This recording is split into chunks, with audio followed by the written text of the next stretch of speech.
ഉപ്പ് സത്യാഗ്രഹം ഗാന്ധിജിയുടെ നേതൃത്വത്തിൽ നടന്ന ഒരു പ്രധാന സമരമായിരുന്നു ഉപ്പ് സത്യാഗ്രഹം. ഇന്ത്യയുടെ സ്വാതന്ത്ര്യ സമര ചരിത്രത്തിലെ പ്രധാന സംഭവങ്ങളിലൊന്നാണ് ഇത്.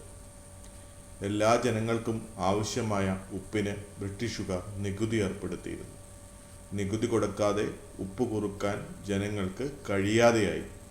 നിയമം ലംഘിച്ചാൽ ജയിൽ ശിക്ഷയായിരുന്നു നൽകിയിരുന്നത്.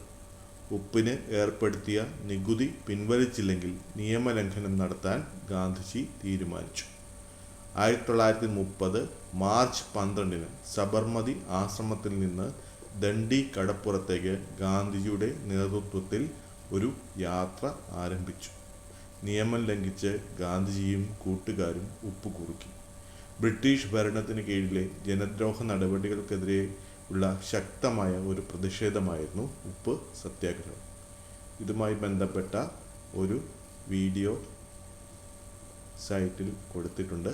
ഇതുമായി ബന്ധപ്പെട്ട ചോദ്യങ്ങളൊന്ന് നോക്കാം. ഉപ്പ് സത്യാഗ്രഹം നടന്നത് ഏത് വർഷമായിരുന്നു? 1930. ആരാണ് ഉപ്പ് സത്യാഗ്രഹത്തിന് നേതൃത്വം നൽകിയത്? ഗാന്ധിജി. എവിടെ നിന്നായിരുന്നു പ്രതിഷേധ ജാഥ പുറപ്പെട്ടത്? ഗാന്ധിജിയുടെ സബർമതി ആശ്രമത്തിൽ നിന്നും.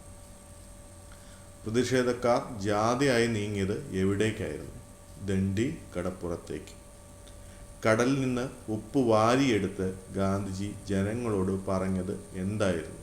ഉപ്പ് പിടിച്ച ഈ കൈകൾ തകർക്കപ്പെട്ടാലും ഉപ്പ് വിട്ടുകൊടുക്കില്ല. എന്താണ് ബ്രിട്ടീഷുകാർ ചുമത്തിയ ഉപ്പ് നിയമം? ഇന്ത്യക്കാർ സ്വന്തം കടൽ തീരത്ത് തയ്യാറാക്കിയ ഉപ്പിന് ബ്രിട്ടീഷുകാർ നികുതി ചുമത്തി. നികുതി അടയ്ക്കാത്തവരെ ജയിലിൽ അടയ്ക്കാം. ഇതായിരുന്നു നിയമം. ഗാന്ധിജി എങ്ങനെയാണ് ഉപ്പ് നിയമം ലംഘിച്ചത്? ഗാന്ധിജിയും അനുയായികളും ദണ്ഡി കടപ്പുറത്തേക്ക് കാൽനടയായി എത്തുകയും അവിടെ വെച്ച് കടലിലെ വെള്ളം ശേഖരിച്ച് ഉപ്പ് കുറുക്കുകയും ചെയ്തു. ഇങ്ങനെയാണ് ഉപ്പ് നിയമം ലംഘിച്ചത്. ഈ യൂണിറ്റുമായി ബന്ധപ്പെട്ട കൂടുതൽ കാര്യങ്ങൾക്കായി